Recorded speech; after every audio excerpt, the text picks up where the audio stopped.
But we are now the finished product. The boat is in the water and ready to rumble in a few days. Of course, we have a few checks to be done still. We have to do, insurance and licensing and all the different stakeholders that has to come and do their little bits and little dots. But so far, so good. We initial launch date we are carded for is Thursday. And we're just actually going to meet that target. So we're ready to go. Well, as I mentioned, the initial question in regards to, in the context of Tobago's tourism, because I am aware that COVID-19 infected the industry terribly. Have you seen some sort of growth and a boost since Tobago has pushed so strongly for its tourism product, the THA advocating at various tourism stakeholder meetings across the world, expos across the world? Are you seeing the fruits of such really coming to the shores of Tobago? Yeah, definitely. After COVID, tourism has quadrupled, but I can say it's like 3 times full. Before COVID, it has really boosted. A lot to do with a lot of government intervention, a lot to do with a lot of private intervention. And I think people just wanted someplace to go after COVID. Trinidad, for instance, has produced maybe about 60% of the tourism that is coming to Tobago right now. So, yeah, it has a very large boost and it's continuing to grow. I can see the impact of Carnival already. Well, there's been discussions about that as well. That tell me about the impacts of Carnival, because on one hand we're hearing that the Carnival product in Tobago, it's not as grand as it used to be because of October Carnival. The focus seems to be more on October Carnival. But you're seeing that you're seeing the impact of that. Is that because of that Trinidad market that constantly patronizes Tobago around this time of year? Yes, to answer that straight up, but to give you a little explanation, typically people come to Trinidad for Carnival. However, most of these people, especially international people, comes to Tobago first. They spend 1 week just relaxing and lying in the sun and enjoying themselves before they move over to Trinidad. And normally they go to Trinidad like maybe the Thursday or the Friday before Carnival, stay the whole Carnival week and come back to Tobago on Ash Wednesday. That is the normal market trend. So you'll find people are here 2 weeks before Carnival, but they're not actually in Trinidad, but they're in Tobago. And as it's time to get over to Trinidad, they go over. Normally Thursday, Friday, Saturday, getting ready for the big week in Trinidad. So this is normal. What about more into, because I'm glad that you explained it that way. Are we seeing more and more international tourists coming to Tobago? Actually, there is quite a lot right now. And I know it's only because of the Carnival. But before that, there were not so much. It was pretty quiet. But in the last week, or in the last couple of days, you've seen a mass increase.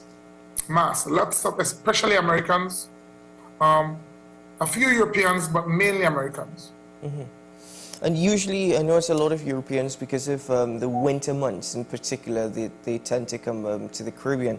But in that regard, Frankie, your thoughts and opinions. We've had discussions before about the industry in Tobago, the actual product in Tobago. Given that you've been so open about it within the last few years, are you seeing the improvements that are necessary to ensure Tobago's tourism product remains unique, the market remains strong, and that all is being put into place to market Tobago? There's never enough done for tourism. There's never enough. We have a long way to go to catch up with all the other Caribbean islands. We have a very long way to go. But saying that, we are making strides. Nothing happened overnight. So it's an ongoing process. But we have a very long way to go. Marketing, exposure. If we look at some of the other islands, for instance, Jamaica. Jamaica market is not just the government or the private sector, it's the people. Everybody in Jamaica, maybe a sportsman, maybe a normal tourist to America or any other country in the world, they market their home, they market Jamaica. So anywhere you go in the world and you talk to a Jamaican, you say, but you have to come to Jamaica. We have a difference here. Very rare we as a Tobagonian or Trinidad and Tobago out there and marketing the product. people has to do their own personal part. It's not just for the business people like me, but it's for the country. The more our people can market Tobago and Trinidad, it is the more we're gonna have people coming into the country. And I'm not just talking tourism here, I'm talking generally. If everybody goes out there and posts an ad on TikTok or Facebook or Instagram, or just basically having a conversation in a restaurant somewhere in Europe or Canada, say, hey, you need to come to Trinidad and Tobago, we have this and we have that, then you'll find more people, because the more people market it, the more exposure we have. We can't just depend on the government or depend on the private investor to do that. It has to be done communally. The whole country has to be marketing Trinidad and Tobago. Why do you suppose that's the case, Frankie, that there's not enough effort from the citizens, the residents, to market the islands? Well, why do you think there's that sort of restraint? Well, I don't think it's restraint. I just think it's education. I think when we're out there, we don't really expatiate ourselves enough.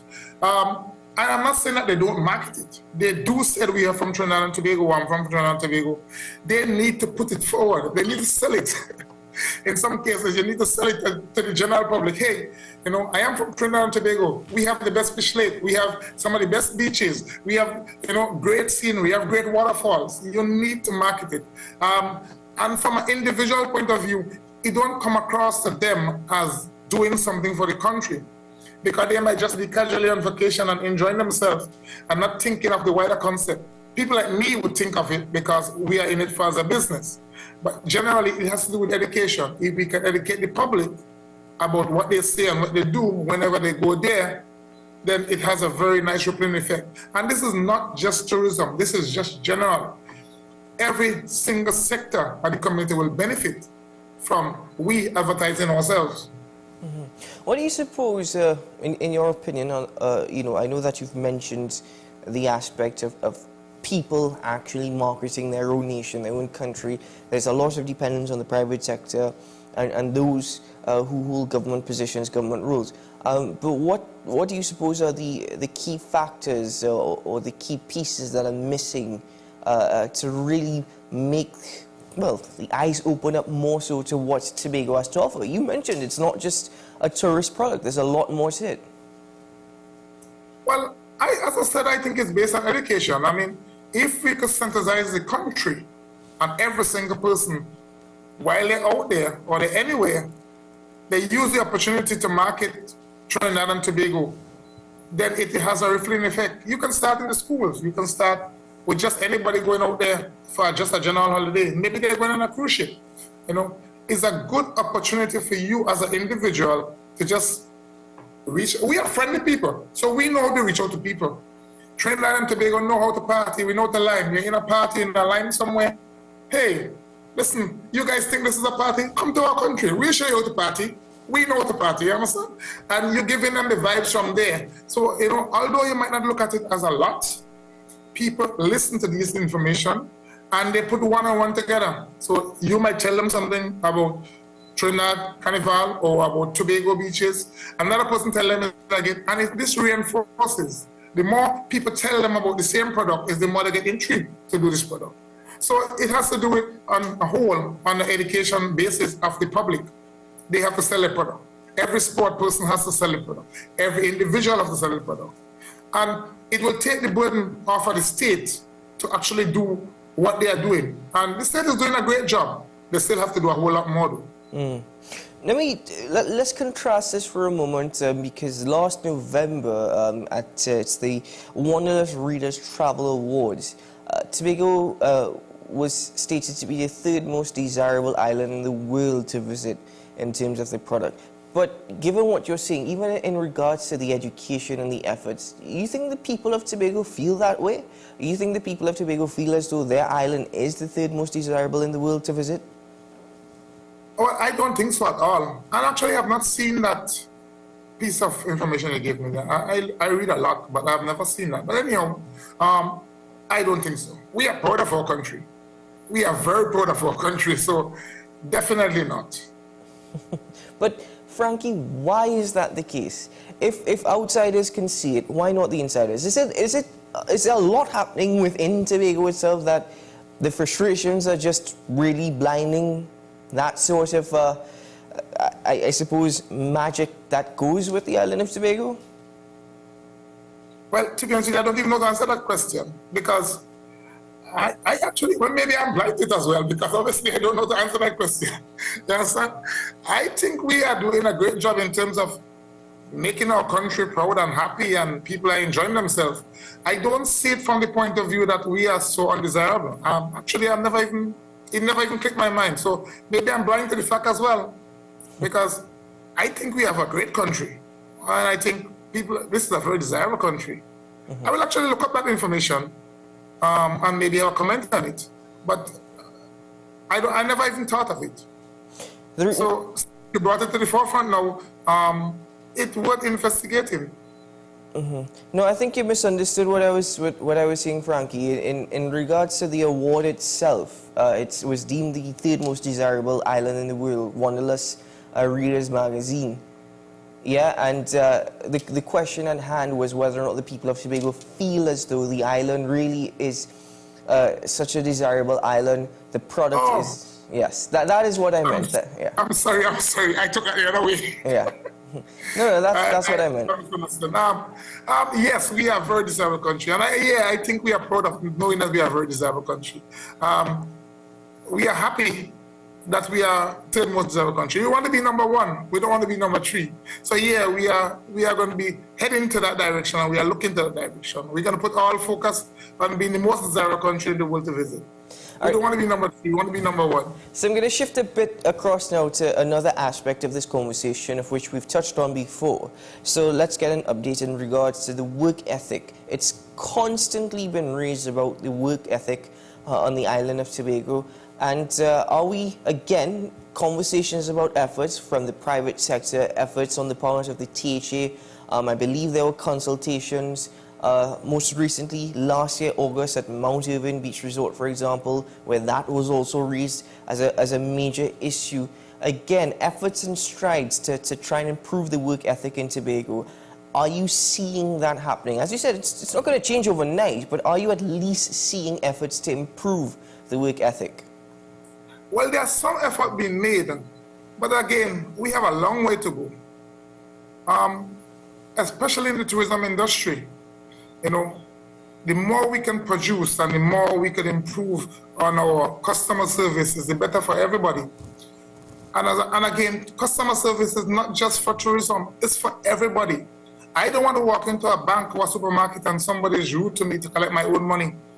This is just not right. We have to grow up and understand that customer service is the basis of everything. You see, I have traveled the world over, and I mean, for instance, everywhere you go in the world, people are polite when you're doing any type of business. We have to adopt that here in Trinidad and Tobago. It's important, as I said, for every single sector that we are polite, nice, friendly, and outspoken. You see, I realize that a theme that is so synonymous with the conversations with stakeholders in Tobago is we still have a lot more to do. We still have a long way to go. And every time I have this conversation, year after year, that always pops up. It just seems as though there's a lethargy, Frankie. It seems as though that there is some level of hesitation. Is that true? I wouldn't say it as hesitation. I say that is a very slow learning process. I'm not sure what we should do in terms of. No, well, okay, let me interrupt you there. A slow learning process. Okay, I understand that. You've been in this industry for 40 plus years. There are stakeholders on the island of Tobago that have been in this industry for decades. Are you all actually properly consulted with? Are you all actually met with? Do you all have the ears of those who have the power to make certain decisions? Or do you feel frustrated at times where the only voice that you have is probably on programs such as this? We do feel frustrated. I do feel frustrated because I think the process is too slow. But again, my life is speed. I'm always on the move. So maybe it's just me, but I definitely think we have to push harder. This has to be something that is growing 100 times faster than it is. Why is it so difficult to get the basic customer service out there. We are friendly people. We are nice people. Why can't we project that nice and friendliness across the border? Mm-hmm. It's important for us as a country to protect this. And we are going too slow. We need to do better. Well, and as I said, I everything on squarely on state. This is to we. We brought up good. We brought up properly. We should just show the public this is how we brought up and this is how we live properly. Mm-hmm. Well, I'll tell you one thing, Frankie. There's something, especially as a Trinbagonian myself, something about the island of Tobago that I can spend 1 week in Tobago and I will, I feel like I need more. There's always something that just pulls you back. But before we bid farewell, given that this is a major investment on your part, this new particular boat, are we going to continue to see such investments on your part, as well as do you foresee investments on the part of other stakeholders in Tobago in regards to the tourism product? Yes, definitely yes. Competition grows competition and is good for everybody. So if I made upgrade, I'm expecting other people to make an upgrade as well. Because you don't want one person to control the whole market. It has to be spread across the whole country. And I might be the first one to make such a big upgrade, but I am sure, I'm like 90% sure that there will be lots of people following suit very soon. And it's good because competition is healthy. It only makes things better. So I am looking at not just the tourism sector, but all sector to improve on their product. I want them to improve on their product. Mm-hmm. This is not something that may happen. It has to happen. In order for Trinidad and Tobago to have a better tourism product overall, people has to improve. And I'm not just talking about boats. I am talking about general here. People who look like, for instance, I see there's these new boating things, sticky craft. It's beautiful. Competition is healthy. It gives the general public more to offer on Tobago. I don't want to just see ticky craft and glass bottom boats and horse riding and hotels doing better. I want to see every sector grow.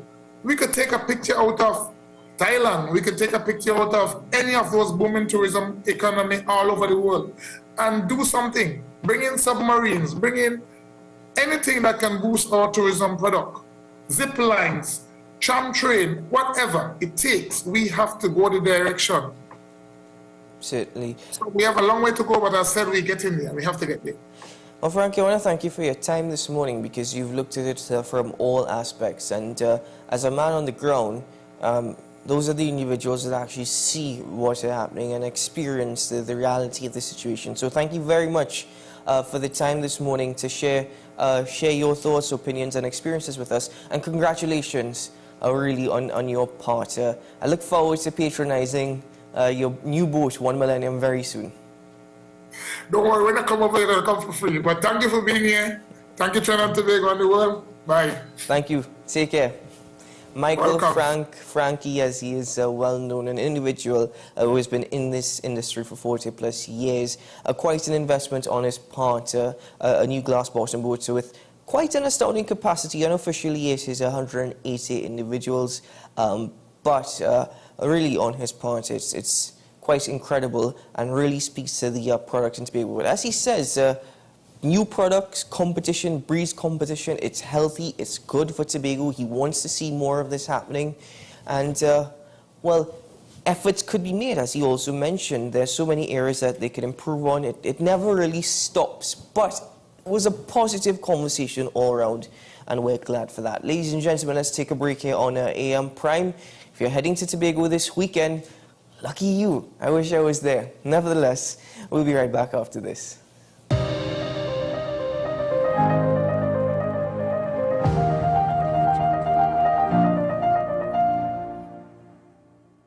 Like many others trying to save on Carnival, Gabby thought she should go for 50% off makeup.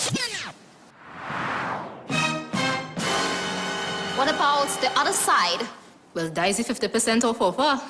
So you know. No makeup artist we don't know. What we do know is the savviest savings for Carnival are at KFC. Get a Jab Jab box, 1-piece chicken, 1 regular fries, and a biscuit for only $25.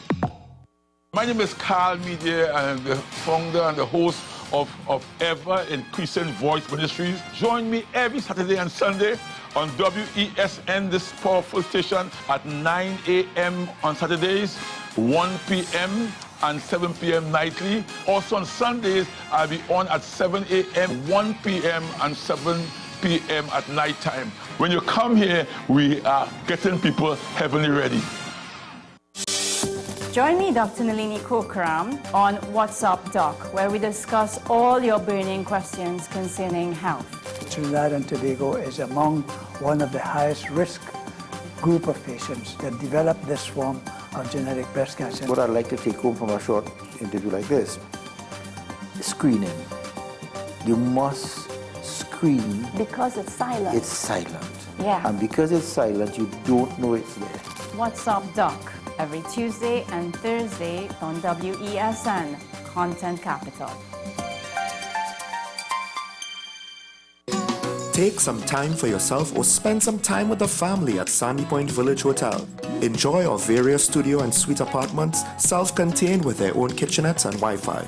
We also have our famous 100-foot swimming pool and our beachfront restaurant, the Steak and Lobster Grill. And our location in Crown Point puts us near the center of activity from the nylon pool to the local nightlife. Call us and make your reservations at 639-8533, 389-2378 or email us at sandypointvillagehotel@gmail.com.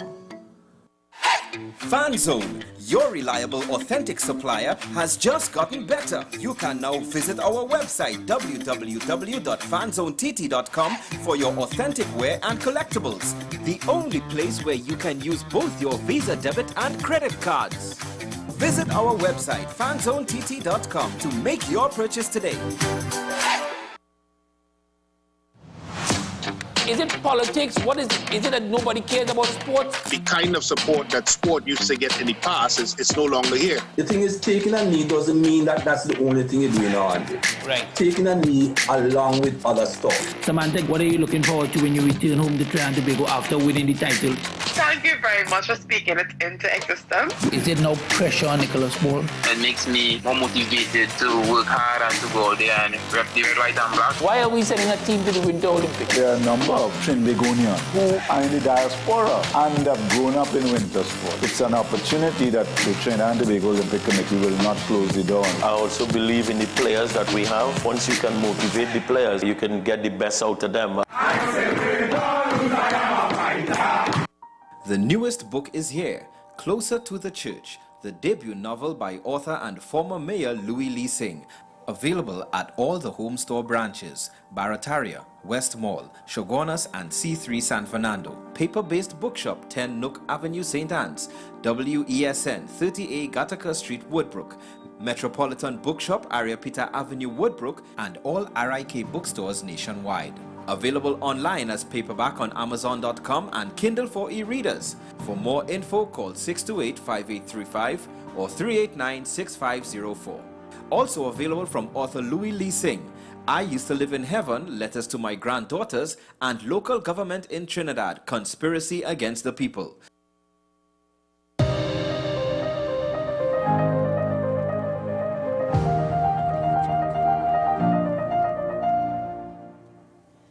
Welcome back to the program, ladies and gentlemen. We'll be joined a bit later on by my second guest, but in the meantime, we have some regional updates to share with you, starting with St. Lucia. Now, this is of a previous report where we stated that St. Lucia has initiated a collaborative effort involving government, community and business leaders aimed at reducing crime through comprehensive social and economic reform. That was reported about 2 weeks ago. The integrated effort seeks to address the root cause that can lead people into criminal activity. So this is an update from St. Lucia. In a bid to curb rising crime and violence, St. Lucia has officially launched the Alliance for Crime Reduction and Transformation, ACT. The initiative aims to tackle the issue not just through law enforcement, but also by addressing social and economic factors that contribute to crime. The launch ceremony brought together government officials, community leaders, business representatives, and formerly incarcerated individuals, reflecting ACT's commitment to collaboration. Inspector Kimroy Renee of the Royal St. Lucia Police Force underscored the need for a holistic approach to crime reduction. He called for collaboration beyond the police, including tackling food insecurity and improving healthcare as factors that can push individuals towards crime. Every year, for the past 10 years, we've been between 50 and 75 homicides. And I could tell you, almost 75% of those young men, I have sat down and have a conversation with them. I've understood who they are, where they came from. You know, how many of them could tell you about his cousin Conqueror? And how many of them could tell you about Bombay? And how many of them could tell you about, you know, the Jacob Owen jewels? What's the story? How many of us know that? You know where they came from? I have, because I have met with them. And every time you hear homicide and you hear the name, you say, but I just spoke to this guy. And as a police officer, it's not about trying to jail and punish, somebody. It's about us understanding, seeing how we could work with everybody. Prime Minister Philip J. Pierre has highlighted the importance of social programs, citing his administration's efforts such as wiping criminal records for minor marijuana possession to help ex-offenders reintegrate into society. Close aide Michael Williams conveyed the policy message of reform to the audience on the government leader's behalf. I want to commend the SSDF for this initiative, a proactive approach to problem solving, and to pledge the full support of the government towards its functioning to ensure the desired outcomes. It provides a unique opportunity for all people of goodwill who are willing to contribute to join hands towards combating the scourge of crime in our society. This is why an initiative such as this is so welcoming and relevant. While the launch of ACT marks a significant step, challenges remain. The initiative will need sustained funding, effective coordination among diverse stakeholders, and long-term commitment to address deeply rooted social and economic issues. Business leader Deborah Tobias spoke of the importance of the private sector's social responsibility to the people they employ, which can start with fair wages. But if I have to be honest, and I'm now instituting a threshold of a minimum, no matter, irrespective of post.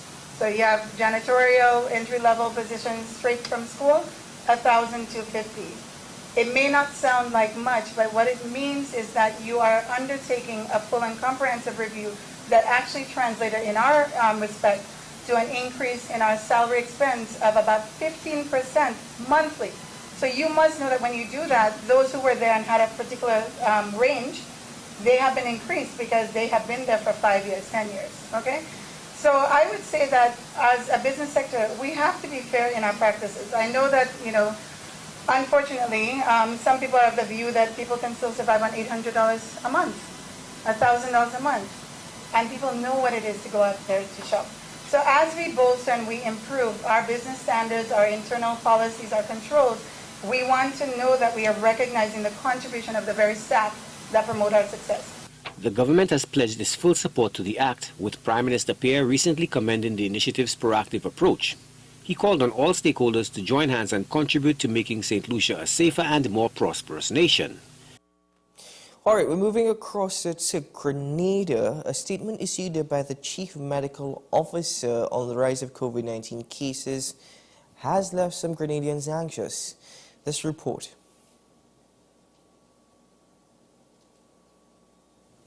No need for panic, so says Kevin Frederick, Senior Health Promotions and Communications Officer in the Ministry of Health, Wellness and Religious Affairs. With word out that the country is experiencing a rise in COVID-19 cases, there is worry that Grenada's Golden Jubilee celebrations may experience some interruptions. In a statement issued by the Chief Medical Officer, Dr. Sean Charles, last week, there were 7 confirmed cases recorded from the 27th November 2023 to 31st December 2023. Dr. Charles further revealed that from the 1st to the 8th January 2024, 17 cases were recorded. Our news desk was in conversation with Frederick, who indicated that it is normal for persons to feel anxious based on past experiences with COVID-19. It is okay for persons to really attend the independence activities. We do, I would say, have the situation largely under control. There isn't widespread, transmission. So, as I said, at the top of it, it is okay and it is normal for people to, be wary, and be nervous. But remember, your health and your wealth starts and ends with you. So if you follow the advice, if you follow the steps, the practices, at least you are protecting yourself. And when you protect yourself, you also protect your loved ones and others in your immediate circle. So at this time, there is still no need for panic. The communications officer encouraged citizens to heed the advice provided and trust the healthcare practitioners. As a ministry, and all that came with it for over 3 years, I am confident that our Ministry of Health and our respected team of experienced professionals are more than qualified and capable of dealing with this situation. Because this is doable. All that is required is for you, that is the members of the public out there, to play their part. I am talking about is simple. Follow the advice of the Ministry of Health. Know the symptoms of COVID-19. Wear your mask. Maintain physical distance. Wash your hands as often as possible with soap and clean running water. If you don't have soap and clean running water, we encourage you to use an alcohol-based hand sanitizer with anything above 65 or so percent of alcohol in it. If you feel sick and are a bit concerned, notify your healthcare provider and arrange to be tested. We also want individuals to eat properly, rest well, drink plenty of water. The ministry could not confirm if the latest COVID-19 variant of interest, JN.1, is among any recorded cases, because the last time the reference lab at the Caribbean Public Health Agency, CARPHA, confirmed the type of COVID-19 variants in circulation was in September 2023.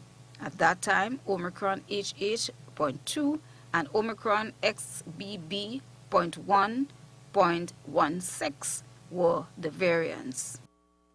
Ladies and gentlemen, let's take a quick break here on AM Primer. When we return, we have some updates regarding LIAT. LIAT 1974 Limited took its last flight approximately 2 weeks ago. We have a report on that. But there's also an update on LIAT 2020 Limited. So we'll be right back after this.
Knowing how to tell authentic is as easy as 1, 2, 3.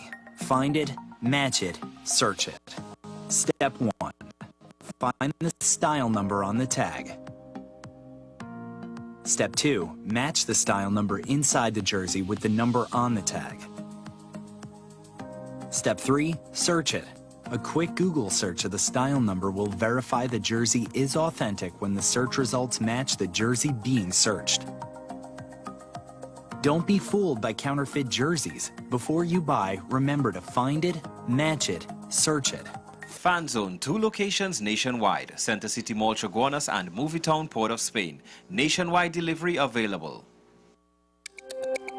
Every word, every line, every paragraph depicts a real moment in someone's life. A father, a sister, a mother, a brother. We at Newsday are dedicated to you, the people, and through independent, unwavering journalism, strive to always bring your stories to life. Because your stories are more than just words. Newsday, independent and credible.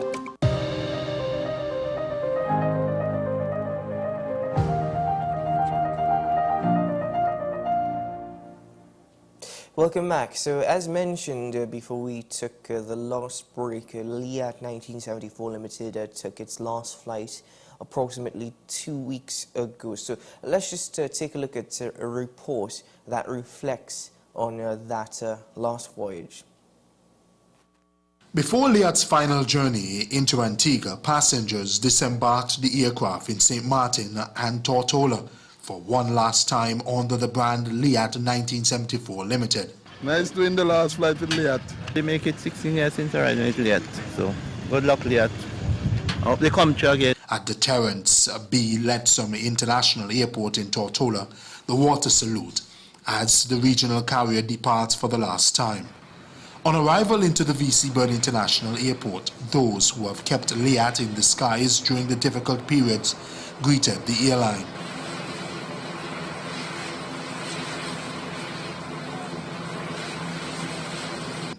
So too were Acting Prime Minister and Attorney General Sir Stedroy Benjamin and Tourism Minister the Honourable Charles Fernandez. Both government ministers reacted to the last Liat 1974 Limited flight. We are determined to ensure that this airline continues to fly, bigger crews, bigger aircraft, a bigger staff with professionalism. I must say one thing too. Liat has flown these skies for many, many years. We have the safest safety record in the airline industry.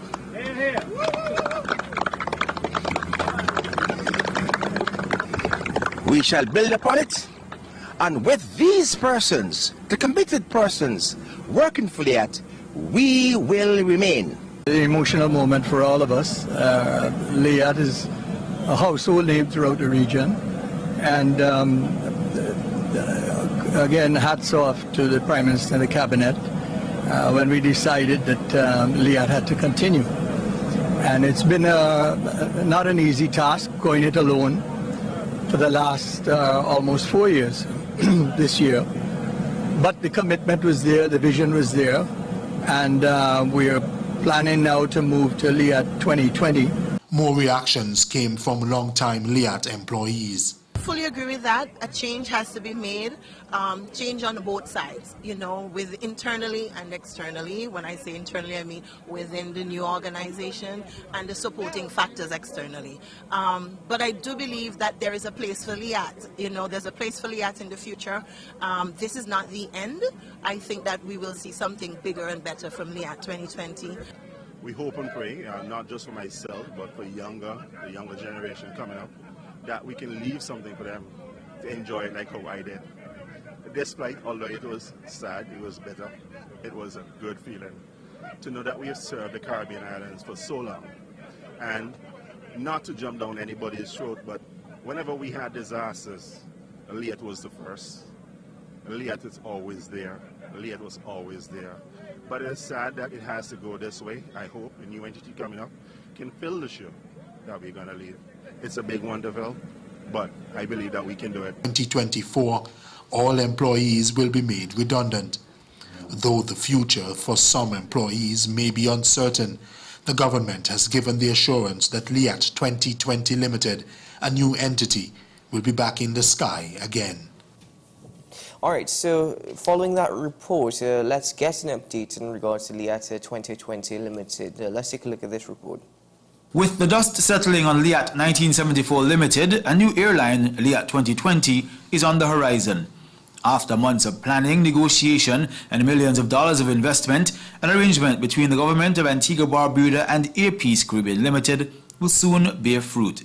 Principals expect operationalization within 3 months. We are well on our way, and we're just hoping that the gap between the closure of operations of 1974 Limited and the starting of operations of Liat 2020 will not be too long, because we understand the anxiety out there in the traveling public. We understand the tremendous importance of Liat to the Caribbean. With the response of CDB in expediting the acquisition of the ATRs, I'm very confident that we will be commencing operation within the time frame that has already been determined. Before Liat 2020 can acquire an air operator certificate from the Eastern Caribbean Civil Aviation Authority, the company must at least have 1 aircraft already licensed within the region. We get an update on negotiations for a fleet of aircraft to fly the Liat 2020 banner. To come in stream from Air Peace Caribbean Limited, our joint venture partner, and 3 will be almost immediate over a period of 3 months. We will have those on stream. Officials are still awaiting final sign-off from the Caribbean Development Bank for the purchase. The plans are also moving swiftly ahead for recruitment. Job advertisements will be made available this week. We're hoping. We're working with the media houses to ensure that those ads go out this week so people can start to apply. But having said that, and just touching back on the 74 employees, what we're seeking to do is to publish those adverts internally within the Liat 74 internal vacancy portal. So it gives employees that first chance or first choice of refusal, if you like. Salam adds the branding and imagery aspects are also progressing smoothly. He says the new logo will be deeply connected to the region. Sometimes I reminisce of the old days when you had Tobago Express, Caribbean Star, Liat, all on the tarmac in Piarco. And now we have Caribbean Airlines, really that's the main airline servicing the Caribbean, as well as the ATR fleet. But, ladies and gentlemen, Liat 2020 Limited is hoping to take to the skies very soon. And, well, let's hope it works out well this time. Ladies and gentlemen, let's take a break here on AM Prime on Routine. Saharan dust, it's affecting everyone here in Trinidad and Tobago, and there is a huge blanket that's on its way later this week. But as we think about ourselves and we try to take certain measures to protect ourselves, what about the furry friends we refer to as family that live with us? I'm talking about our pets. Does Saharan dust affect your pets? If so, what can we do to help them? We'll be right back with that particular conversation after this.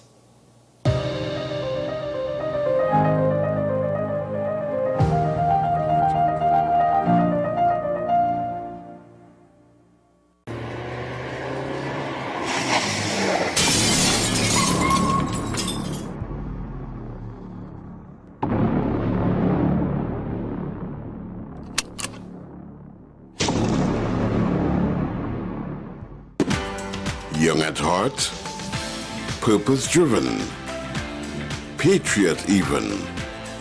When you like to party, but are still passionate about discussing important issues, the only place where your needs will be met is WESN Content Capital.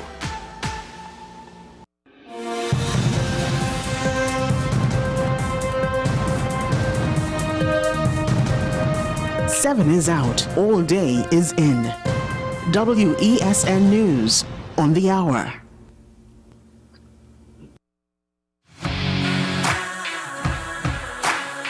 Every day, we communicate through stories. Stories of ourselves, our challenges, our goals, our experiences, and our aspirations.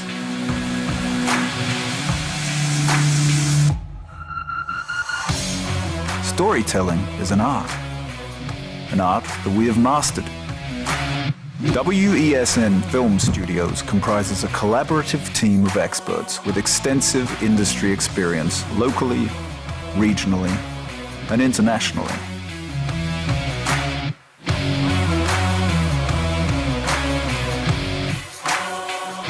The ability of your business to successfully communicate with your preferred audience depends on the strength of the stories you tell. Your vision should be communicated in a high-quality, professional, and creative way.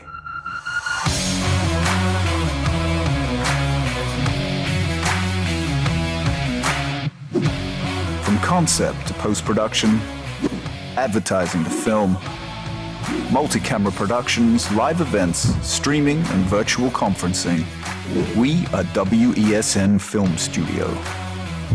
Let your own unique voice be heard and your vision realized. Call us today at 628-5835 for your next production.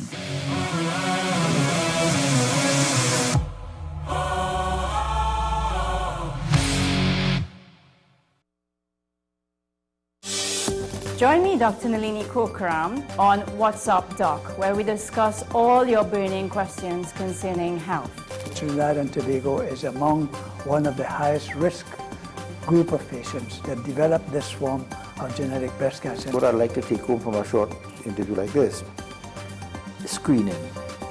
You must screen. Because it's silent. It's silent. Yeah. And because it's silent, you don't know it's there. What's Up Doc, every Tuesday and Thursday on WESN, Content Capital.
And this year, we want to have a safe carnival, just like every other carnival. So this year, we're talking a smart carnival. We're talking safety measures against real threats. We're going to vet smart, we're going to play smart, and move smart, because it's all about rum, gal, and money. Not that no call way, no time for folly. We jamming all day. Jamming on the roadway. If you see me in a Benz or a Beamer, hustle hard for me.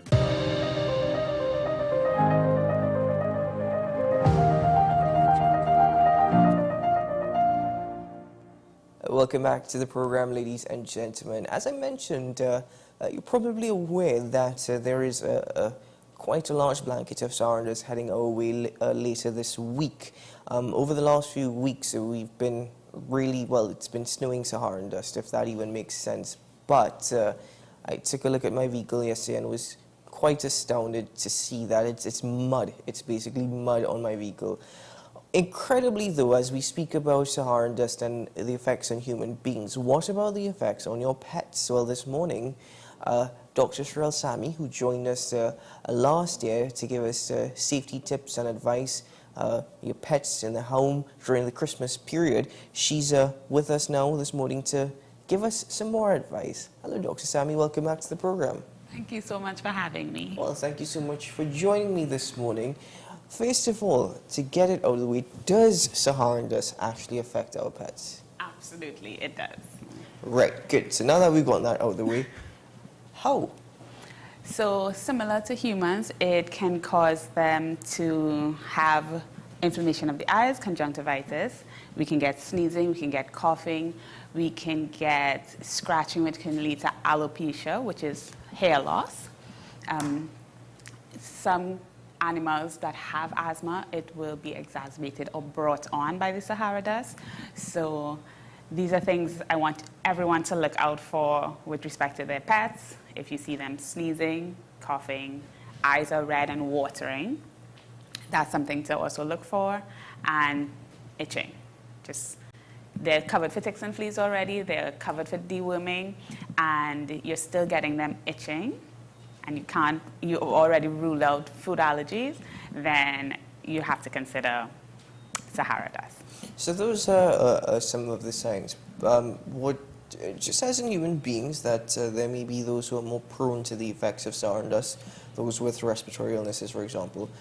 Is that the same thing for animals and pets as well? Yes. So, like I mentioned before, the cats tend to have feline asthma. Those with Sahara dust, those that are around Sahara dust, it can exacerbate their symptoms and their signs, and you find that they will need their nebulizer a little bit more. Similar with dogs, if they have any respiratory issues from before, you may find them having it brought on again by the Sahara dust. So if you have any pre-existing, especially respiratory diseases that you've managed for a while and then you have a flare-up, the Sahara dust can be the cause of that. Could it cause long-term ailments, pet allergies, for example? And when I say pet allergies, I don't mean human beings allergic to pets, but pets actually having allergies. Could it cause long-term symptoms? So the Sahara dust will be considered an environmental allergen. There are a couple that I won't go into because it kind of branches me out into different segments, but we're going to just focus on the environmental allergen. Once it's present, it's going to cause our symptoms. Once it goes away, we're no longer going to affect our pets. It's no longer going to affect our pets. So when you have an environmental allergen, let's say we don't have the Sahara dust and we've known for other things to cause allergies such as dust, pollen, certain type of plants that have those sorts of flowers that kind of go away with the dust, blow away with the dust. So if that gets around your pets, it can cause them to have allergies. So once you're around the specific allergen, it's going to cause an allergic reaction. Once it's removed, you're good to go. So it won't cause the long-term effects after it's gone, only when it's there. So before this blanket arrives at the end of the week, what are some of the preventative measures that owners can put into place to protect their pets? I know our culture is not 100% there yet, but your pet should be kept inside. Your windows and doors should be closed. You should invest in an air purifier if you know your pet to be sensitive to the dust. You should also have water bowls and food bowls inside, because like you mentioned, when you went outside, your car was covered in dust. They look like mud. So the same thing can happen if your food bowls are outside. The dust is going to land on it, and they can inhale it, and therefore the allergen kicks up the allergic reaction. So all those preventative things can be done before the blanket comes. Keep them inside. Have windows and doors closed, because remember, Sahara dust is an airborne thing that's in our space, and it can come through your windows, your doors. I know for me, if I don't have any animals that are significantly affected by the Sahara dust, but I would take off my clothes before I interact with them, because they will be on my clothes as well. So just to recap, we want to have them inside, even if it's a laundry area or porch area that you can have closed off away from the Sahara dust coming in. Keep your food and water bowls inside. If you can invest in an air purifier, you can remove that dust and allergen from the environment for them. And right before you bring them inside, give them a nice bath, because the dust stays on them, and that's where the itching and all the symptoms come from, is because it's on their skin. So it's going to cause them to itch and feel uncomfortable. So right before you bring them inside, make sure you start with a fresh bath, dry them off, bring them inside. A bit of a side question. in the times that we are in, where the Saharas the stages are getting worse and worse, how often should you actually bathe your pets? I know that's debatable because you don't want to dry your pet skin. Yes. Well, that's actually a good question, because when it's... I actually had a client call me recently with respect to the Sahara dust and her pet is itching more. And she bathed the pet. It seemed to ease the symptoms. With a medicated shampoo is the best type of shampoo to use. Please speak to your vet with respect to what type to use. They know the relationship with your animal. They can guide you best. But so if you're keeping them inside and you're doing all the measures, once a week should be okay. But if you're seeing it more prevalent, as in the itching is becoming severe, you've seen it calm down after the bath. Day 1, day 2 is good, but day 3 we start back up. We bathe every 3 days, ideally. But once again, you have to choose the right shampoo because, like you said, you'll dry out their coats, and then that could cause itching. Yes. And that will be a whole different reason as to why they're itching. And I know that you mentioned that, yes, you're right. Culturally, we're not with keeping our pets inside as yet. A lot of people that now have very high-maintenance dogs, for example, and keep them outside, and they do suffer, of course. We just don't know it. Yeah. But in that sense as well, ventilation is important, of course, which is a bit tricky because you're advising to keep, windows closed. Have to keep a fan on, even if you leave the house. Fan or ACs. Now, be sure that your fan, as well as your AC, has been cleaned, because if you notice the dust kind of builds up on the fan, builds up in your AC, you have to clean that out as well. Sorry. Before bringing them in, because once again, that will serve as an allergen as well, different type of dust. But yes, when you keep your windows closed, and we're in a hot country, we don't have any winter or any other season, so it's going to be very hot. Definitely a fan, AC that has been cleaned and ready to go. Good, it's a great, fantastic idea. Right. So now, when the dust actually gets here, and I know you mentioned as well, food and water inside. But is there any specific recommendations in regards to cleaning their food or water bowls during this particular period, or is it as per normal? It should be done more frequently. So ideally, in an ideal world, clean it every day. So at the end of every feeding, for the food bowl, wash it, soap, water. The water bowl, you can change at the end of the day. Or if your pet has already drunk out water for the morning, just give it a clean, fill it back, put it back. So because there's going to be a blanket and it's going to be heavy on the dust, you're going to want to do that more frequently. You don't want to wait till you see the dust settle. You have to be proactive and do it before. So for me, I have cats, which are inside. My windows are closed because I don't want them to go outside, so my AC is on and it's cleaned. I particularly wouldn't have to do it as often because I've already taken the measures to keep dust outside. But if you are now doing this and having them inside without all those precautions, you're going to have to do it more regularly. Oh, yes, yes.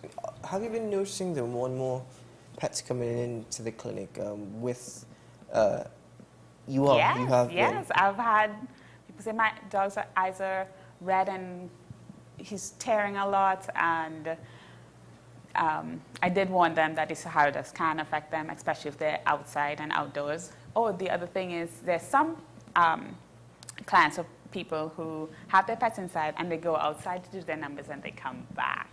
So that's going to be a tricky thing to maneuver, because then you want them inside, but then they only go on the grass. They only go on a certain part of the yard. And I tell people, you can wipe them down with unscented baby wipe, and you can wipe their paws, let them, when they come back inside. So go let them do their numbers, wipe them down, wipe their paws, let them come inside. So I've had an increase in calls or visits where we have conjunctivitis being the main issue. That's inflammation of the eye. The other issue I've had is the itching. So. I don't think people understand that having a pet is not as simple as they make it out to be. You know, they take a lot of care, just as we do, as we would look after ourselves. You know, we have to look after our pets. What about treatment options, for example, conjunctivitis or even respiratory illnesses? I know you said that cats sometimes, feline asthma. Feline asthma, yes. But what are some of the treatment options available for the more common symptoms? So it depends on the severity. So sometimes shampooing with a medicated bath can be just enough for the itching. If you see any rashes or redness or pustules, we then go a step further. We do diagnostic, maybe a skin swab, see what type of bacteria, because the bacteria or secondary bacterial infection can occur through the itching. So some of the things we treat for is based on us seeing the pet, based on us seeing what symptoms are in front of us, and then going from there. Sometimes you could need just a basic antihistamine, or sometimes you may need something stronger. Steroids. Steroids is not something we go to as our first line. We want to be careful with using steroids and even antibiotics to prevent antibiotic resistance. Yes. So we take a very cautious approach as to what. So when we examine the animal, we see what symptoms they have. We go mild first based on the severity. So if it is you are already on the severe side of things, we may go with the antibiotics and steroids. If we're not, we go with shampooing and antihistamines, and we'll be very, very careful as to what we give your pet and what we prescribe. Oh, now it's a double whammy because we're in the midst of a scorcher as well, the dry season. Of course, keeping your pets hydrated is very important. Yeah. Now, one of the things I've heard people do, and I'm hoping that you can speak to this, is in the dry season, they tend to also give their dogs and cats coconut water. Is that okay? It's okay, just not in large amounts. What I actually recommend is ice cubes in the water bowl. So it helps give them a nice, cool, cold beverage and can keep them hydrated. Another thing that you can do is water fountains. So it continuously goes and it stays cool in its function. So coconut water is more for rehydration. Yes, I do understand it and I do get it, but I tend to recommend something that's a bit more cost-effective as well. Wonderful. I'm just going to squeeze in a couple of other things because one of my directors is asking, and it's true. Before you came, when you came last year, we spoke about fireworks and the effects on animals. We're heading into a different time with Carnival and the music trucks and the vibrations and whatnot. And that will affect pets as well. Yeah, the noise is much louder for them, that's why. Everything is... Really, it's amplified, yes. Yeah, because the hearing is a lot more sensitive. It's a lot more sensitive, so they get scared. So this is another season and a reason to keep them inside, keep them calm. I like to recommend calm music in the background. So just something on YouTube, something nice, calm, dog-friendly or cat-friendly, to have them playing and just you be there. Now, of course, we're carnival babies. Our culture is carnival. But just make sure that your pet is safe and secure while you have fun. That's not a problem. Again, a bit of a double whammy. Yes, culturally, we're carnival babies. Well, that's nothing wrong with that. No, it's nothing wrong with that. But then culturally, we're not one to keep pets inside. So, true. So it's... That's very true. And I mean, when I first started having my pets inside and I shared them on WhatsApp and my status was like, you have your cats on your bed? I was like, yeah, I do. They're clean. So I understand it. I cuddle up with my doggies and I sleep with them. I mean, they are family. They're family.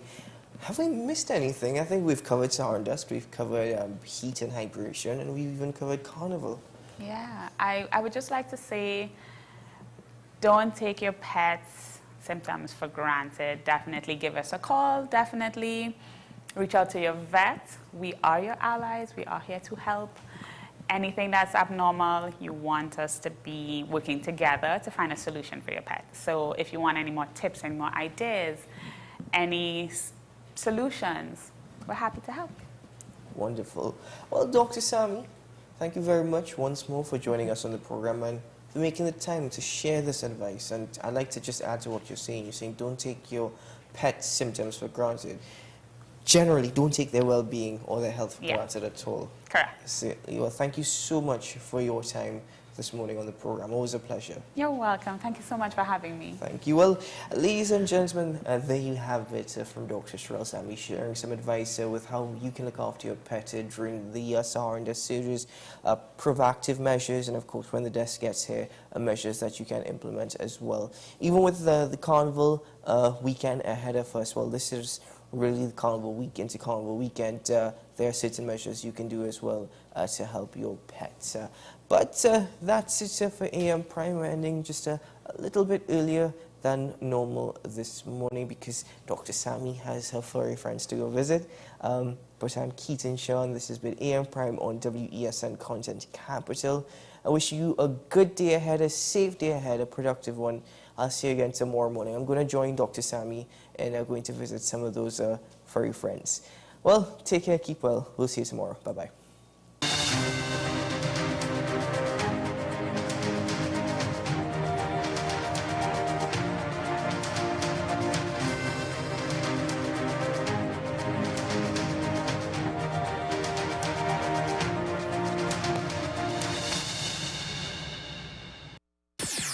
WESN.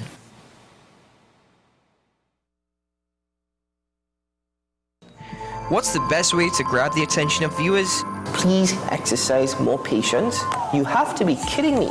Doing what we do best. I'll say at the very least it's a conspiracy of laziness against the people. Join me, Keaton Shaw. And me, Sean Michael Small, for Talking Point. Weekdays from 8 a.m. to 9:30 a.m. We go in depth on the trending issues and engage the most controversial newsmakers as we get them to account to the people for their actions. You can't go to the government with nothing.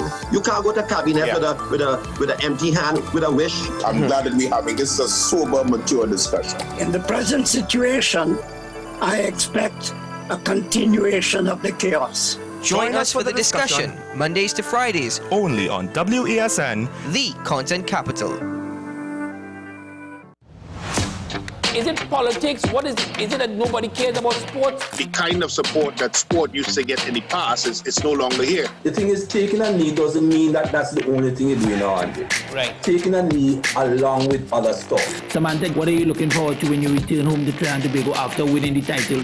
Thank you very much for speaking it into existence. Is there no pressure on Nicholas Ball? It makes me more motivated to work hard and to go out there and rep the right and black. Why are we sending a team to the Winter Olympics? There are a number of Trinbagonians who are in the diaspora and have grown up in winter sport. It's an opportunity that the Trinidad and Tobago Olympic Committee will not close the door on. I also believe in the players that we have. Once you can motivate the players, you can get the best out of them.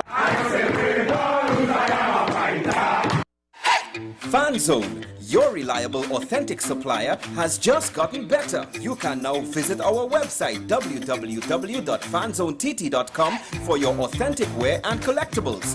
The only place where you can use both your Visa debit and credit cards. Visit our website fanzonett.com to make your purchase today. Every word, every line, every paragraph depicts a real moment in someone's life. A father, a sister, a mother, a brother. We at Newsday are dedicated to you, the people, and through independent, unwavering journalism, strive to always bring your stories to life. Because your stories are more than just words. Newsday, independent and credible.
Take some time for yourself or spend some time with the family at Sandy Point Village Hotel.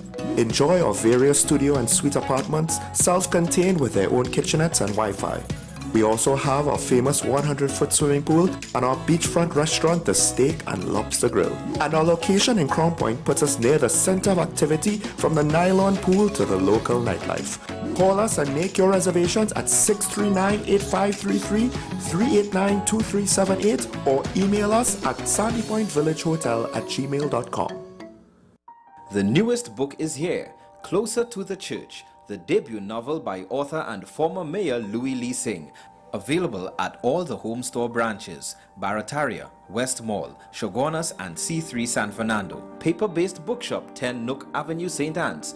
WESN 30A Gattaca Street, Woodbrook. Metropolitan Bookshop, Ariapita Avenue, Woodbrook, and all RIK bookstores nationwide. Available online as paperback on Amazon.com and Kindle for e-readers. For more info, call 628-5835 or 389-6504. Also available from author Louis Leasing, I Used to Live in Heaven, Letters to My Granddaughters, and Local Government in Trinidad, Conspiracy Against the People.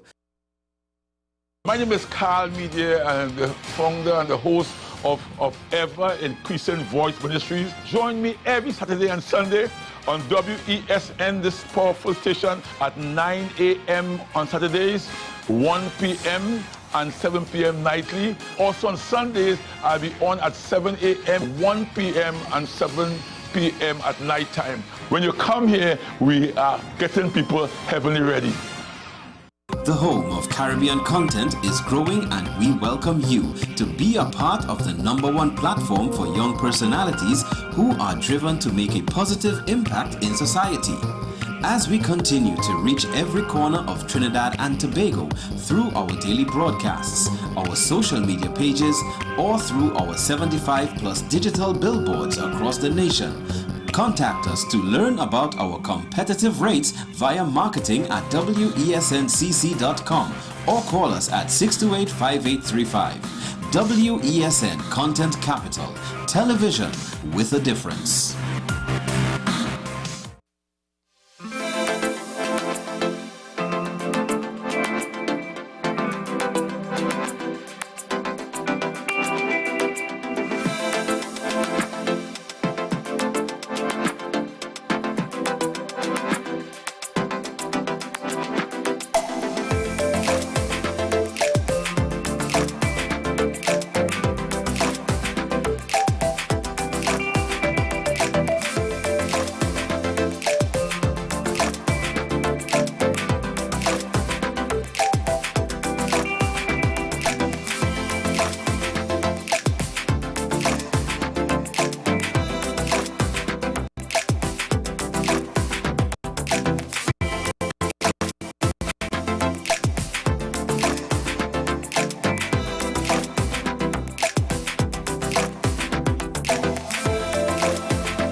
prescription from a doctor because of a work injury or a sports injury. A lot of kids became addicted by their doctors who were doing their best. It wasn't their fault either. This was, quite deliberately imposed by Purdue Pharma. So I wanted to bring sort of a compassionate look at these problems to people who may not have thought about them from the inside. And I know that another thing you've said you wanted to do was sort of to reach across political divides in the U.S. Yeah. The U.S. is headed towards another divisive election. Do you feel like anything's changed over the past couple of years? Yeah, things keep getting worse. They keep getting worse. And it is because of this terrible divide between urban and rural people in the U.S. Nearly half of us in the U.S. don't live in cities. And we feel invisible. We do not see ourselves reflected in the media because our television and movies and newspapers are all made in cities by city people who know and care about city things. When you feel invisible long enough, you get angry, and not just invisible, but we feel contempt. We feel the contempt of sort of a lot of people who look down on the hillbillies, on the rural people, on the people who they imagine are living in the middle of nowhere, which is actually our everywhere and our everything. When you feel that contempt for long enough, you're vulnerable. You're ready to listen to the guy who comes along and says, I'm going to blow up the system. It's a scary situation. It will only be resolved when we can talk across these divides. And my hope for this book, which is being read by rural people and by urban people alike, is that I could maybe help a little bit to open a conversation, to ask urban people to reevaluate their prejudices against the flyover country, against the great rural middle. And likewise, for rural people to see ourselves with more respect, to understand what we have going for us, which is community and resourcefulness and resilience. Yeah, and all of those things come through so strongly in your book. Barbara Kingsolver, thank you again so much. It's been such a pleasure. A reminder that her Pulitzer Prize-winning book, Demon Copperhead, is now available in French, translated by Martine Aubert. You can, of course, also find it in English. We're going to end today's show with a look at the African Book Festival in Marrakesh that's taking place this weekend. Co-founded by our France 24 colleague, Fatimata Wane Sanya, the festival brings together writers from the continent and the diaspora. The second edition features some 40 writers, including Nobel Prize winner Jean-Marie Leclésio, Alain Mbankou, and Hemley Boom. Thank you so much for watching. There's news coming up on France 24 right after this. Culture does not make people. People make culture. If it is true that the full humanity of women is not our culture, then we can and must make it our culture. ومن الحكمة نسيان الماضي، لكن ليس لنا من زمن غيره. Between 2012 and 2014, the Syrian conflict spilled over into one of the biggest cities in Lebanon, Tripoli.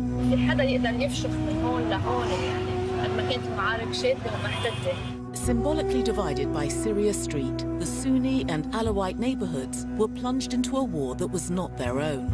الاشياء اللي كانوا يزرعوها بعقلنا واذا ما دافعنا عن حالنا رح يفوتوا علينا ورح يقتلونا. 10 years later, an uneasy peace has returned, but deep scars remain. العكس هو الفقر اللي نحن فيه كمان جامع اهل تبانه واهل الجبل مع بعضهم يعني. من سنين 9 سنين انه بابا في غريزه انه على انا وياه وكذا. Watch Tripoli, Syria Street, revisited on France 24 and France24.com.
The US warns Israel not to go ahead with its looming military offensive in the southern Gaza city of Rafah without proper planning to avoid civilian casualties.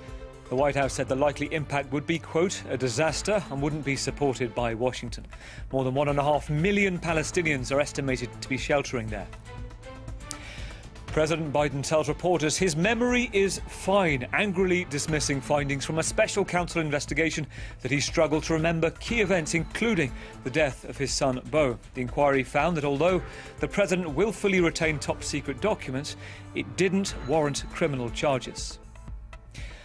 And weeks after major education reforms were announced here in France, the minister tasked with making it happen, Amélie Oudéa-Castéra, is replaced after a series of controversies. We'll talk to our French politics editor Mark Perelman and get a sense of the implications of a second reshuffle within a month. You're watching France 24. I'm Gavin Lee. Welcome to the programme. Israel has been warned by the US that its planned military offensive in the southern Gaza city of Rafah would be a disaster and will not be supported by Washington without proper planning to protect the refugees there. More than 1.5 million people are now living and surviving in the city bordering Egypt, the majority having been displaced several times as the Israeli offensive pushed south. There have been reports of injuries in Rafah this morning after the IDF airstrikes there, days after Prime Minister Benjamin Netanyahu said total victory would not be achieved until Hamas had been driven from the city. Matthew Mary Carachet has the latest. Ambulance sirens roar as wounded Palestinians are carried on stretchers to this Rafah hospital following an Israeli strike on Friday morning. The day before, black smoke rose into the sky from Israeli bombardments. Residents of houses largely reduced to ruins sifted through the rubble. We're peaceful civilians and there are no military or resistance fighters here. As you see, we're merely civilians. We have nothing to do with the war. There are only children. A few years ago, Rafah had a population of fewer than 300,000 people. But that number has swelled to 1.5 million as people have fled the fighting elsewhere in the Gaza Strip. Rafah may no longer be relatively safe, however, as Israel seeks total control over the entire Gaza Strip. Israeli Prime Minister Benjamin Netanyahu rejected proposed truce terms Wednesday, saying instead that he had ordered troops to prepare for ground operations in Rafah and that Israel's total victory over Hamas was just months away. But as ceasefire talks resume in Cairo, the United States has urged restraint. Any major military operation in Rafah at this time, under these circumstances, with more than 1 million, probably more like 1.5 million Palestinians who are seeking refuge and have been seeking refuge in Rafah, without due consideration for their safety, would be a disaster, and we would not support it. In some of his sharpest criticism to date, U.S. President Joe Biden on Thursday called the Israeli military offensive over the top. He said he was pushing hard for an end to hostilities, as well as increased humanitarian aid for Palestinian civilians and the release of hostages taken by Hamas. There's been good news and bad news for President Biden in the White House over the past few hours. The good news, he won't be charged after an investigation into allegations that he mishandled top-secret documents after his time as vice president. The bad news, the inquiry by the Department of Justice Special Counsel was scathing in its assessment of the president's memory, stating the 81-year-old, quote, would likely present himself to a jury as sympathetic, well-meaning elderly man with a poor memory who couldn't recall when he was vice president or even the date for his son, Beau, died. It triggered this fiery response from the president to reporters a little earlier. I know there's some attention paid to some language in the report about my recollection of events. There's even reference that I don't remember when my son died. How in the hell dare he raise that? Frankly, when I was asked the question, I thought to myself, it wasn't any of their damn business. There are claims that have dogged President Biden for months now about cognitive ability. It's also been targeting Donald Trump as well, both sides weaponising it to use against the opposition. As Fraser Jackson, our Washington correspondent, explains.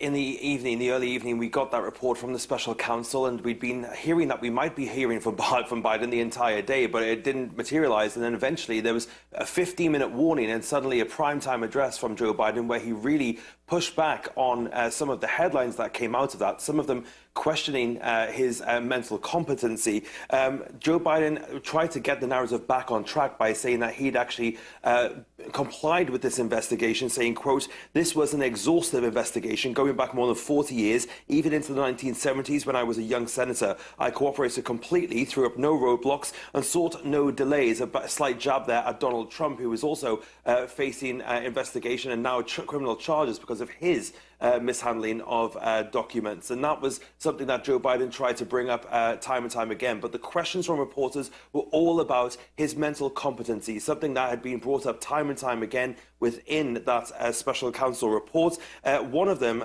said that Joe Biden could not remember when he was vice president and when his term ended. And then another part really bringing home the emotion for Joe Biden when it said he couldn't remember what year his son Beau died. And that was something Joe Biden really pushed back on it. He was visibly emotional when he said, how the hell dare he mention something like that? He said that when the special counsel brought that up, he thought, how the hell dare he say that to me? It was quite a touching moment, but also something that he really felt viscerally. It was very evident to see. But the reporters, again, questioning his mental competency. And at one point, Joe Biden even had a bit of another gaffe. He's had a couple of them over the last few days where he said 2 times just this week alone that he's had conversations with European leaders who have both died many years ago. In some cases, he mistook Emmanuel Macron for François Mitterrand, the former president of France, and Helmut Kohl as well for Olaf Scholz. So it has been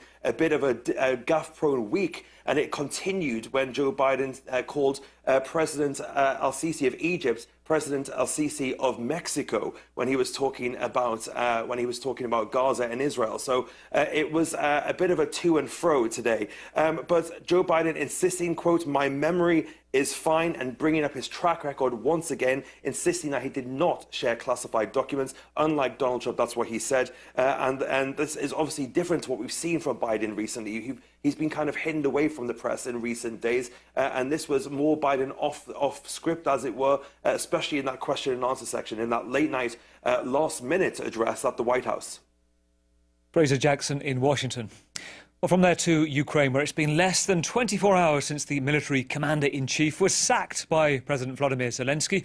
There is already strong criticism over the move within Ukraine and the choice of the man to replace Valery Zalowski, Alexander Syrsky.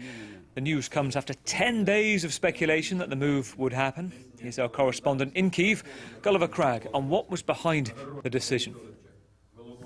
The official reason given is the need for renewal and for new ideas and for a sort of energy boost to the armed forces. And that rings a little bit hollow when you recall that Alexander Syrsky has been here since the beginning. He's been playing an extremely major role in Ukraine's defense against Russian aggression since late February 2022, and he's also more than 8 years older than Valery Zaluzhny and widely regarded as a traditionalist, in some circles regarded as a man with a Soviet mentality. And that's one reason why a lot of Ukrainians think that the real reason behind this is more political or perhaps personal rivalry between Volodymyr Zelensky and Valery Zaluzhny, who, as you said, is extremely popular. He's actually more popular, according to most polls, than Volodymyr Zelensky himself. But if you're scared of your top general's political ambitions, it seems a little bit of a strange strategy to cultivate the rivalry and remove him from his post, leaving him perhaps looking for other opportunities in politics. So that logic doesn't really ring true either. And that's why some people are saying that the real reason behind this are to do with more practical considerations on the ground, perhaps some things that we don't know about, disagreements or problems with Valery Zaluzhny. One issue that the two men have clashed about is that of mobilization, with Zaluzhny saying that the army needed 500,000 more men, Volodymyr Zelensky questioning that. The counter-offensive last year led to some criticism, of course, of Valery Zaluzhny. It was not a success. He has to take some responsibility for that. Some are saying that Alexander Syrsky is regarded as a man who's more willing to take tougher decisions and less concerned about his own personal popularity. Here in France, there's been a second government reshuffle in less than a month since Gabriel Attal was appointed as the country's youngest ever Prime Minister. This time, though, just a few tweaks to the cabinet, which tilts to the right, the most notable change being the replacement of Education Minister Amélie Oudéa-Castéra. AOC, as she is known in her inner circle, a former tennis pro, was on thin ice days after her double appointment as Sports and Education Minister after a number of controversies and gaffes came to light. Analysts say some by her own doing. We'll get a sense of that. We'll bring in fact, right now, Mark Perelman, who is our French political affairs editor. Mark, so we got a new broom sweeps clean in office for education at a busy time, but this replacement been a long time coming.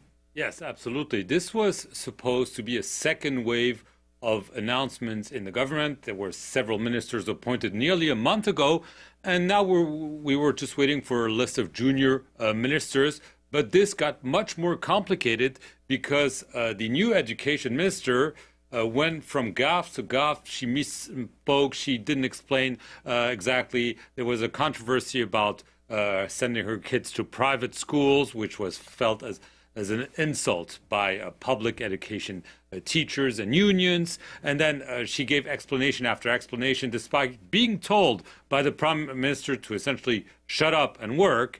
And so her position, she couldn't stay there, clearly. And so she was ousted yesterday night as Education Minister. She is not ousted from the government because she keeps the sports minister. In a year will be the Olympic Games. But nevertheless, she is replaced by Nicole Belloubet, who was Emmanuel Macron's first justice minister.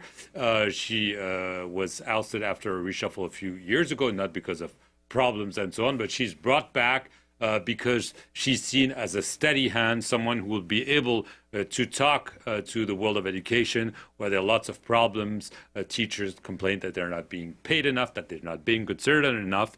So they're hoping to turn this very stormy page of 1 month of a minister who's really been in dire straits and couldn't save her position. So Emmanuel Macron, the president, wants to turn a new leaf, move forward with his big education plans. And people listening might think, well, an education minister whose children went to private school, why is that necessarily a big issue? But you hit upon a key issue there. It's about her explanation of it. I think in the first place, didn't she say this was because the Paris state school, it was about absenteeism amongst the teachers, which didn't turn out to be quite the case, it seems. No, she was caught essentially lying because she said, you know, I took my kids out of public schools because the teacher didn't show up enough. And actually some reporters went and found the teacher of her youngest kid at the time, who said, no, I was there all the time. I remember perfectly the kid, the parents, and the parents decided to take her out of school because I wanted the kids to do the same class again because he was not mature enough. So she was caught essentially lying, and adding insult to injury, this was seen as an assault on public education, which is sacred here in France, and as also a way of reviving some fights in the past between private education and public education, not something Emmanuel Macron needs at a time when his popularity is low and he's struggling with other issues. We've seen farmers protesting, and there are many other issues. To that point, though, then what comes next? Because there are big reforms planned within schools, and also we've got the European elections looming ahead. What does that mean for his party right now, where the government's heading? Well, what also happened during those few weeks, which were supposed to be very standard, procedure to appoint junior ministers, was one of his key allies, the centrist leader François Bayrou, who really helped propel him to the Élysée Palace, was cleared, at least partially. There's an appeal from an investigation into possible misuse of European Parliament funds. And so he was seen as someone who would get an important ministry. However, the negotiations went awry, and François Bayrou blasted Emmanuel Macron. He said, he was going in the wrong direction. This was too much to the right. This was not what the essence of Emmanuel Macron when he was elected, neither left or right. So essentially saying that Emmanuel Macron was becoming a right-wing politician, that this was not acceptable. This is not a good omen, because Emmanuel Macron, according to the polls, his party is not faring well in the forthcoming European Parliament election scheduled in June. And having cracks within his own ranks is not something you need. So this is a very, very complicated period. It took a lot of time for Emmanuel Macron to find a prime minister, a government. Now he has a full government. He's hoping that he will be able to turn the page and finally focus on reforms and the campaign for the upcoming parliament elections at the European level. Not a good omen. Let's see how this new reset starts. Mark Perelman, our France politics editor, thank you. Stay with us here on France 24. We'll be back in a short while with all the latest on the ground in Gaza and the situation in Rafah too.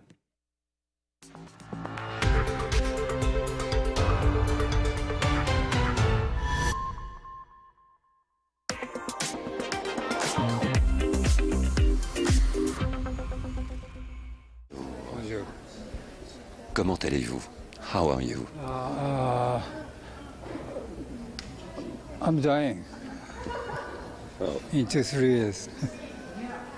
So I have to work hard. Let's speak about femininity. Come on, you know well, better than me.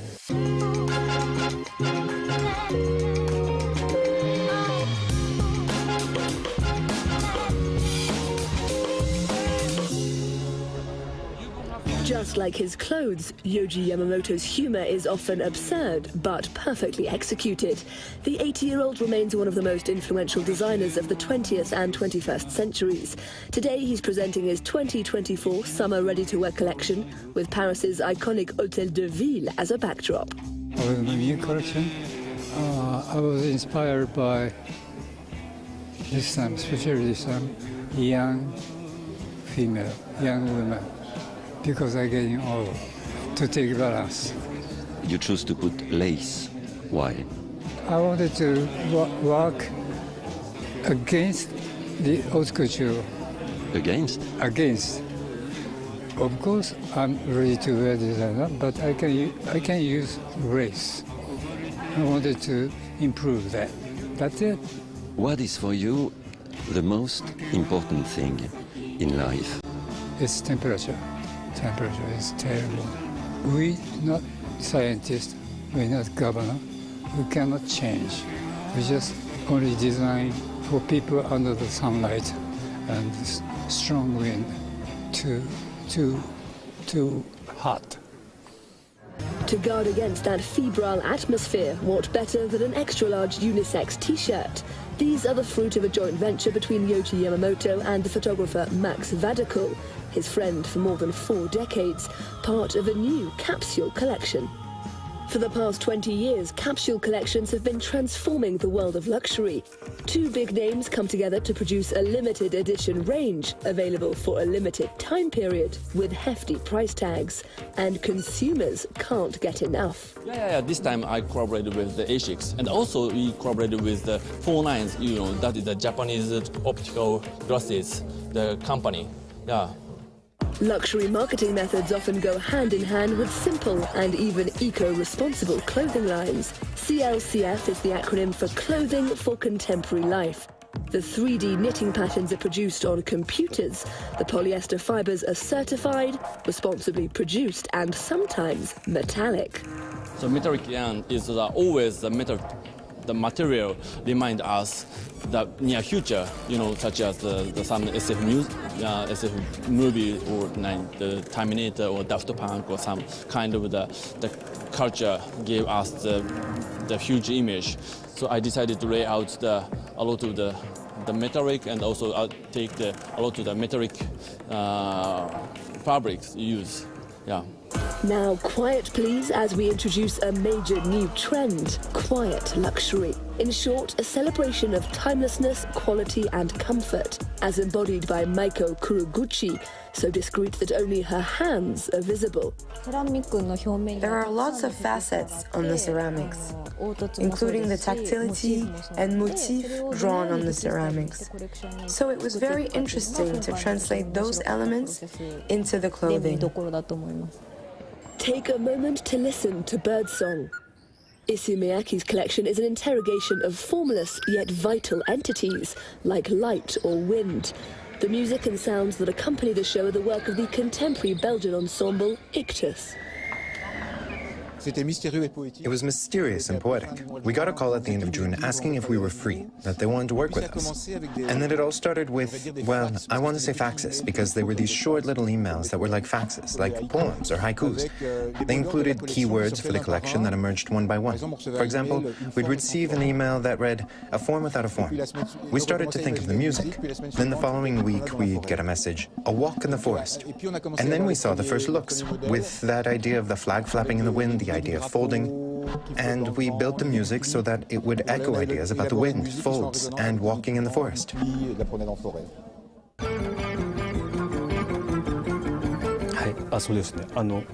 The first thing to say is that we're presenting this collection as part of a show. But we thought that to really convey the ideas that underpin it, we needed to include several creative disciplines, including music and dance. The whole experience needed to work as a whole. The starting point was a flag. Yes, a flag that takes over the sky. The idea of a natural entity that doesn't have a fixed shape. That's why this collection is called Grasping the Formless. You can discern the shape of the body underneath these beautifully worked pieces. It's like they're ephemeral.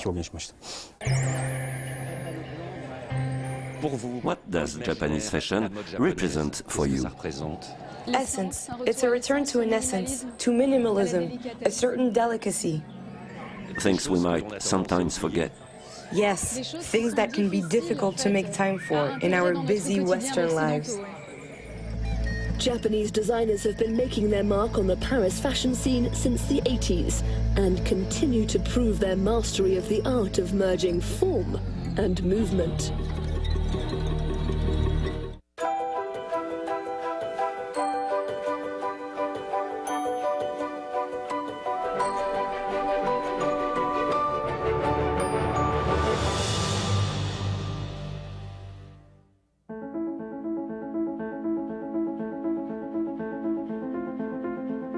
An hour from Paris, the Château de Chantilly is one of the most beautiful castles in France.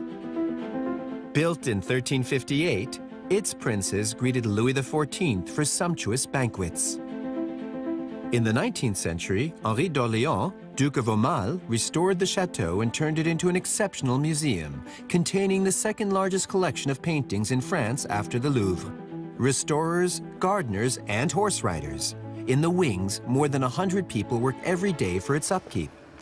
Nicole Garnier, chief curator for the past 24 years, presents the chateau's most famous painting.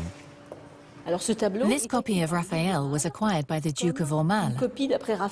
The Condé Museum at the Château de Chantilly had it restored in 1976, which is quite recent, and the restorers realized it wasn't a copy but a real Raphael. Why hadn't we noticed? Because the varnish had turned so dark. It was filthy and yellow, and it was on finding this number 133 that we were able to identify the painting as an original by the master himself. On the wall of the chateau hang two other Raphaels, the Three Graces and the Orléans Madonna, an exceptional collection which requires constant maintenance. Another event awaits Nicole Garnier, the return of a freshly restored painting, an Italian landscape by the painter Salvatore Rosa. It's okay, there's enough room. Yes, it'll get through, but mind the chandelier. To the left. Left to left, watch the chandelier. Nice and easy, don't force it. Just catch hold of it. Okay, great. The canvas is painstakingly returned to its frame. That's it, as gently as possible. All done. Not bad. Not bad, that's good. Well done. While inside the museum the painting is back in place, outside work is only beginning for the head gardener Thierry Basset. This ash is in a terrible state. It died standing. Like in the days of Le Nôtre, every winter, Thierry and his crew replaced the dead trees and drained the ditches before replanting. When André Le Nôtre arrived at Chantilly, what did he find? Marshland. And like all marshland, you have to drain it. It was a huge job, digging ditches so he could drain the marshland. Today, the work we're doing is a continuation of that of the godfather of gardening, André Le Nôtre. All right, guys. In André Le Nôtre's day, there were 400 gardeners. Hoover up all these leaves so it looks nice and clean for the weekend. These days, only 14 gardeners work the 280 hectares of the estate. and every winter gather 300 metric tons of dead leaves, debris that risks blocking the park's 17 fountains. OK, open it up a bit. There's a blockage. There might be a blockage in the pipe. There's a big difference compared to the others. They have to climb 9 meters above the parterre gardens to find the source of the fountains, the Bassin du Prince. Thierry Basset also oversees the maintenance of this reservoir, which feeds all the fountains on the estate. Behind this gate is a 7-kilometer-long covered aqueduct. It originally brought drinking water to the castle before the work by Le Nôtre. In the 17th century, when André Le Nôtre discovered this aqueduct, an idea came to him. He decided to deviate it towards the Bassin du Prince to feed the fountains in the French-style parterre gardens. Water is an essential feature of the French gardens, the showpiece of the Château de Chantilly. Chantilly is also the realm of horse riding. A stone's throw from the fountains are the largest stables in Europe, built by the Prince of Condé in the 18th century. It's here that stables director Sophie Bien-Aimée trains her horses and ponies for the future equestrian show held 3 times a year. A daily task involving a team of 30 people. How about Orfeo? Orfeo this morning? No problem. We'll get cracking. He got a bit wet, sorry. I can see that. Never mind. I'll leave you to it then. OK, see you later. Lots of jobs to do this morning, like every morning. The grooms are cleaning the boxes. And at the same time, Roger, our farrier, is here with his assistant Anthony to re-shoe the horses. Taking care of the horses' hooves is the daily task of the farrier. It's just like us and our shoes. When our toenails grow too long, they can interfere with how we walk or even cause us to trip over.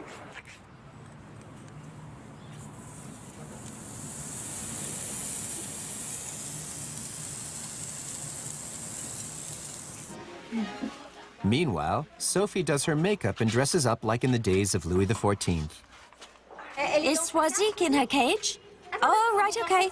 Everything's ready then. We can start. During this dress rehearsal, which lasts more than an hour, Sophie and the other performers run through the routines of an equestrian version of Beauty and the Beast. Every year, almost 500,000 visitors flock to Chantilly to discover its treasures of the past, bringing crucial income to a castle which spends more than an annual 4 million euros on the upkeep of this gem of French heritage.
Africa News, your eyes on Africa.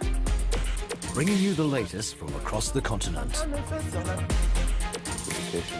Eye on Africa, presented by Georgia Calvin-Smith. On France 24 and France24.com. You're watching live from Paris here on France 24. I'm Gavin Lee. Welcome to the programme. Here are the headlines today. The US warns Israel not... WESN.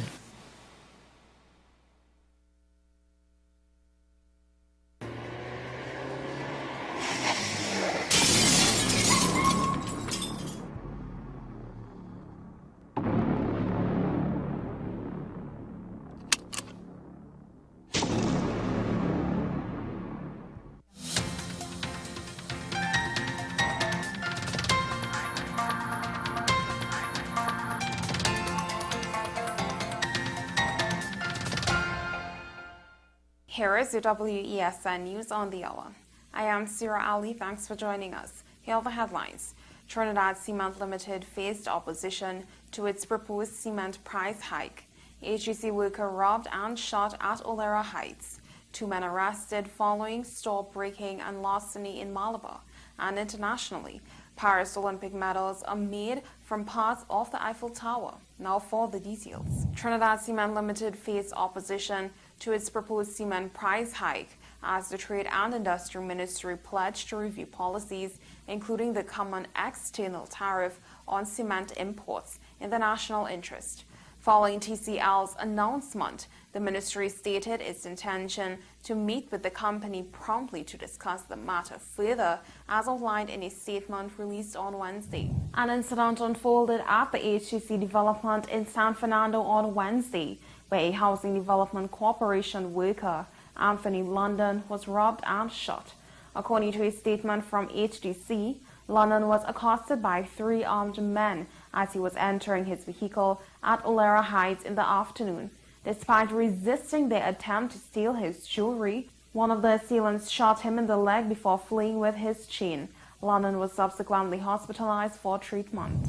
2 men, aged 18 and 21, are now in police custody after they were arrested following a report of store breaking and larceny in Malabar on Wednesday. A party of officers, whilst on mobile patrol in the Malabar district, received information of a man on the premises and proceeded to a bar located at Omera Road, Arima. When officers arrived at the scene, the bar owner reported that he received a phone call that there were loud noises on the rooftop of the establishment. The officers surrounded the premises and made checks, and it was observed that unauthorized entry was gained through a hole cut in the galvanized roof. A diligent search was conducted in and around the premises, and whilst checking on the eastern side of the building, officers found 2 suspects. Internationally, Olympic medals for the Paris Games and subsequent Paralympics will feature a unique touch, a fragment of the Eiffel Tower embedded in each one. The organizers unveiled this innovative design on Thursday with a hexagonal, polished piece of iron from the iconic landmark, incorporated into every gold, silver, and bronze medal to be presented to athletes from July 26 to August 11th. Well, that's it to News on the Hour on WESN. I am Sira Ali. Thank you for watching.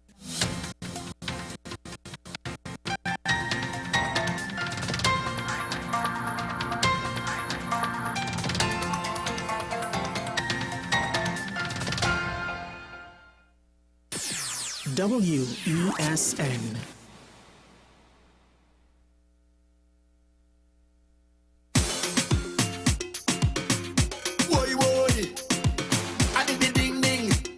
Yo, it's Rome! And this year we want to have a safe carnival just like every other carnival. So this year we're talking a smart carnival. We're talking safety measures against real threats. We're going to vet smart, we're going to play smart, and move smart, because it's all about rum, gal, and money. Not that no call way, no time for folly. We jamming all day. Jamming on the roadway. If you see me in a Benz or a Beamer, hustle hard for me. The newest book is here, Closer to the Church, the debut novel by author and former mayor Louis Lee Singh, available at all the Home Store branches, Barataria, West Mall, Shogunas, and C3 San Fernando. Paper-based bookshop 10 Nook Avenue, St. Anne's, WESN 30A Gattaca Street, Woodbrook, Metropolitan Bookshop, Ariapita Avenue, Woodbrook, and all RIK bookstores nationwide. Available online as paperback on Amazon.com and Kindle for e-readers. For more info, call 628-5835 or 389-6504. Also available from author Louis Lee Singh, I Used to Live in Heaven, Letters to My Granddaughters, and Local Government in Trinidad, Conspiracy Against the People. Take some time for yourself or spend some time with the family at Sandy Point Village Hotel. Enjoy our various studio and suite apartments, self-contained with their own kitchenettes and Wi-Fi. We also have our famous 100-foot swimming pool and our beachfront restaurant, the Steak and Lobster Grill. And our location in Crown Point puts us near the center of activity from the nylon pool to the local nightlife. Call us and make your reservations at 639-8533, 389-2378, or email us at sandypointvillagehotel@gmail.com. FanZone, your reliable, authentic supplier, has just gotten better. You can now visit our website www.fanzonett.com for your authentic wear and collectibles. The only place where you can use both your Visa debit and credit cards. Visit our website fanzonett.com to make your purchase today. Every word, every line, every paragraph depicts a real moment in someone's life.